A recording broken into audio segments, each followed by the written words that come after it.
আগে ঠিক করো তোমরা আমার ব্রাইডকে দেখবে নাকি ব্রাইডের পরানো জুয়েলারিগুলো দেখবে, কারণ এত দারুণ আর এত ইউনিক কালেকশন ও রেখেছিল আজকে ওর বিয়েতে, যা এর আগে আমি কখনো কাউকেই পরাইনি। বৈদিক ভিলেজের কথা আশা করি কলকাতা বাসী হিসেবে অনেকেরই চেনা, কারণ এটা রাজারহাটের মধ্যে।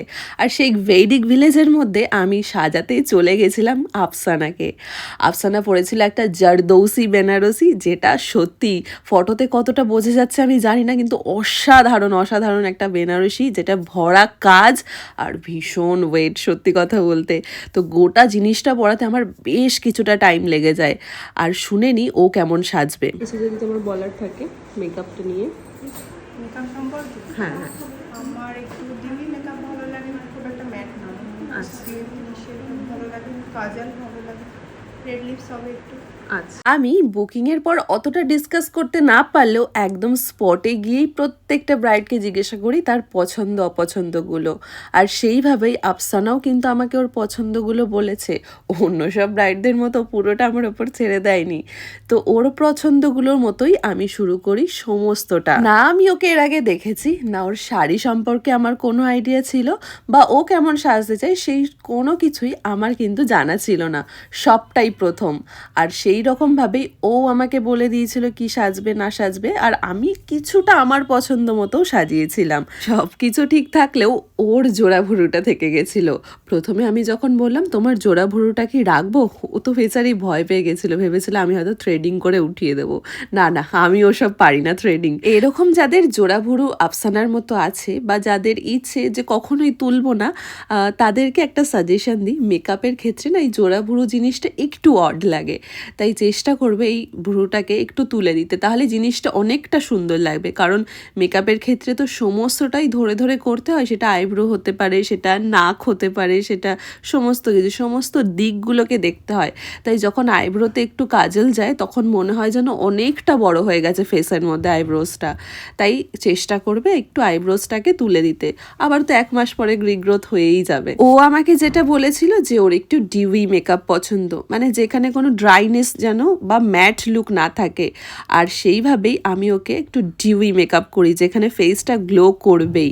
গ্লো মানে শুধু যে হাইলাইটেড গ্লো তা কিন্তু নয়, পুরো ফেসটাই যেন একটা গ্লাস স্কিন এফেক্ট দেয়, সেটা হচ্ছে ডিউই মেকআপ। আর এরপর আমি ওকে কলকাও করে দিই। প্রত্যেকটা মুসলিম ব্রাইডকে কিন্তু আমি জিজ্ঞাসা করি সব সময়ের জন্য তোমরা কি কলকা করবে নাকি করবে না, কারণ কলকার টিপ সবাই তো পড়তে নাও পছন্দ করতে পারে।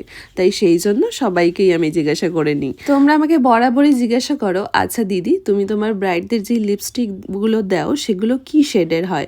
দেখো পার্টিকুলার তো এখানে কোনো শেড থাকে না, তবে আমি ভীষণ মিক্স ম্যাচ করে পরাতে পছন্দ করি। আর সেইভাবেই এক একটা লিপ শেড আমি নিজেই বাছাই করি। এছাড়াও ও আমাকে বলেছিল একটু রেডের মধ্যে লিপস হলে ভালো হয়, আমি একটু রেড একটু নিউড মিশিয়ে একটা লিপস্টিক বানাই।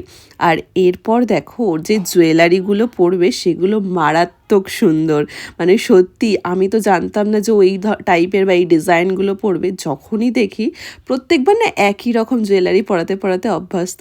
এই ইয়াররিংটা আমি দেখে আমি জাস্ট পাগল হয়ে গেছি, মানে সিরিয়াসলি এত সুন্দর ইয়াররিংস এত ডিজাইন হতে পারে। আর এই ইয়াররিংসটা দেখলাম পিসি চন্দ্র রয়েছে, তো যাদের পছন্দ স্ক্রিনশট নিয়ে রাখো, পিসি চন্দ্রতে কিন্তু তোমরা পেয়েই যাবে। আর এছাড়াও কিছু গোল্ড প্লেটেডও ছিল, যেমন ওই কোমরবন্ধনী নথ এইগুলো ছিল ওর গোল্ড প্লেটেড, সেগুলো শ্রীহরি বা আদার্স যে কোনো একটা ব্র্যান্ডও নিয়েছিল। আর এরপরে এই যে লম্বা সীতাহারটা, এইটার ডিজাইনটাও তোমরা একটু ভালো করে দেখো, কি অপূর্ব কি অপূর্ব সত্যি। প্রত্যেকটা ডিজাইন যেন একদম হাতে ধরে নিখুঁত করে বানিয়েছে প্রতিটা কারিগর। আর জুয়েলারি পরানো মোটামুটি আমার শেষ হয়ে গেছে। এরপর আমি ওর হেয়ার স্টাইলটা করছিলাম। হেয়ার স্টাইলটাও আমাকে একটা দেখিয়েছিল, আমারই কোনো এক ব্রাইডের হেয়ার স্টাইল দেখিয়েছিল যে একটু এরকম যদি হয় তো করে দিতে পারো। বাট আমার মনে হলো যে ওকে একটু অন্য টাইপের হেয়ার স্টাইল কিছু দেওয়া যাক, মানে ফ্ল্যাট হেয়ার স্টাইল। আর রাউন্ড ফেসে আমার মনে হয় ফ্ল্যাট হেয়ার স্টাইল একটু বেশিই ভালো যায়। আমি জানি না কেন এই বিশ্বাসটা আমি এখনো অনেকের মধ্যেই আনাতে পারিনি যে ফ্ল্যাট হেয়ার স্টাইল আর নিউড লিপস্টিক ব্রাইডাল বা একটা ওয়েডিং ডেতে খুবই ভালোভাবে যায়। এর জন্য ব্রাইট সাজ মনে হয় না, এটা কিন্তু একদমই না।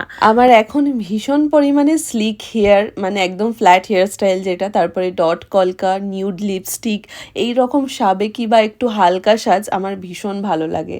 আমি জানি না আমার সাথে কতজন সহমত হবে। উগ্র সাজ তো একদমই বিয়ের দিনে মানায় না, তবে অনেকে মনে করে যে এই টাইপের সাজগুলো, মানে এই যে স্লিক বান, এগুলো নাকি বিয়ের দিনে একদমই যায় না। একটু বিয়ের দিনে ভরা কলকা, একটু লাইন্স হেয়ার স্টাইল বা একদম লাল টকটকে লিপস্টিক, এগুলো না করলে যেন ব্রাইডকে ব্রাইড বলে মনেই হয় না। এটা আমার ধারণা নয়, এটা অনেকের ধারণা। তো মোটামুটি আমি আফসানাকে কিন্তু একদম তৈরি করে ফেলেছি। ও দেখো এত সুন্দর একটা বান গাজরা এনেছিল, যেটা অপূর্ব ফিনিশিং ছিল আর একদম চওড়া, ভীষণ বড়। তো সেইটাই আমি ওকে পরিয়ে দিয়েছিলাম। আর এই যে হচ্ছে ওর গোটা এবং ফাইনাল লুকটা। আমার ব্রাইডকে তো দেখতে ভীষণই সুন্দরী, সেটা নিয়ে কোনো কথা হবে না, কিন্তু আমার সাজটা কতটুকু ওর উপরে সুন্দর লাগছে সেটাও তোমাদেরকে জানাতে হবে। ওর প্রতিটা পছন্দ, সেটা জুয়েলারি থেকে হতে পারে, সেটা মেকআপ থেকে হতে পারে, প্রতিটা পছন্দ মেকআপটাকে বা এই সাজটাকে আরও মনে হয় সুন্দর করে তুলেছে। তাই জন্যই তো বলি, মেকআপ আর্টিস্টের উপরে সবটা ছেড়ো না, নিজের পছন্দগুলোকেও সামনে আনো, প্রায়োরিটিস দাও। আর এরকম গ্লোই চকচকি মেকআপ পেতে গেলে অবশ্যই স্কিনটাকে ভেতর থেকেও হাইড্রেশন দাও। তার জন্য খুব বেশি হলে তোমরা একটা ডার্মাকোলজিস্ট বা স্কিন বিশেষজ্ঞকে দেখাতে পারো, অথবা বিয়ের অন্তত 6 মাস আগে একটা ডেইলি রুটিনে ঠিকঠাকভাবে মেনটেন করো। এতে করে তোমার স্কিনটা তো ভালো থাকবেই আর দিনটাও সুন্দর হয়ে যাবে। আফসানার মতো যারা আমার কাছে ব্রাইডাল মেকআপের জন্য সাজতে চাও বা ভাবছো কিভাবে বুকিং করবে, তাদের জন্য আমি একটা স্ক্রিনে নাম্বার দিয়ে দিলাম। তোমরা অবশ্যই কল অথবা হোয়াটসঅ্যাপের মাধ্যমে নিজেদের দিনগুলোকে বুক করতে পারো। সত্যি বলবো, আমার চোখটা যেন ওর দিক থেকে একদম সরছিলই না। নিজের কাজের প্রতি আমি জানি না এটা বলাটা উচিত কিনা, সত্যিই ওকে অপূর্ব সুন্দর লাগছিল, অপূর্ব। তো সব শেষে আমি পুরোটা দেখে নিচ্ছিলাম, যেরকম একটা টাচ আপের মতো লাস্ট টাচ আপ হয়, তা দেখে নেওয়ার পর একদম পারফেক্ট যখন মনে হলো, তখন ওকে আমার বিদায় জানানোর সময় চলে এসেছিল।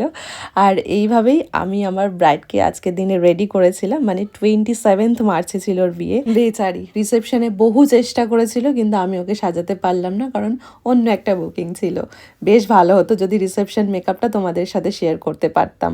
চলো, আজকের ভিডিওটা এই অবধিই রইলো। এই যে ওকে মেন স্টেজে একদম তুলে দিয়েছি, এরপর তো বাইরে বেরোতে না বেরোতেই আমাকে এক ঝাঁক ফুল এসে জড়িয়ে ধরলো আর বলল ওরা আমাকে নাকি ভীষণ ভালোবাসে। বলো তো, কাজের শেষে এটাই তো আমার পরম প্রাপ্তি। তো আজকের দিনটা তো আমার ভীষণ ভালো কেটেছে। আগামী দিনেও যেন এরকম ভালো কাজ তোমাদের সামনে উপহার হিসেবে দিতে পারি। সবাই খুব ভালো থেকো আর অনেক আশীর্বাদ করো আমায়।